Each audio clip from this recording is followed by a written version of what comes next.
min fadaili alhaya anna alhayaa khuluqun min akhlaqi alislam.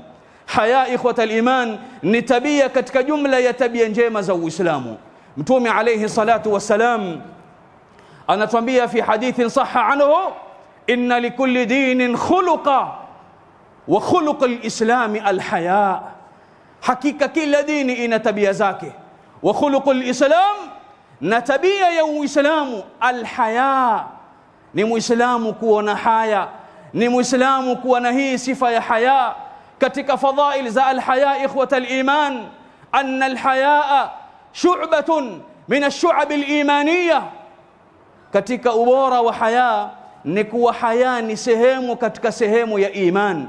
Mtume alayhi salatu wassalam fi hadithin kharrajahu shaykhan fi sahihayhima قال الإيمان بضع وسبعون شعبة أو بضع وستون شعبة فأفضلها قول لا إله إلا الله وأدناها إماطة الأذى عن الطريق قال والحياء شعبة من الإيمان.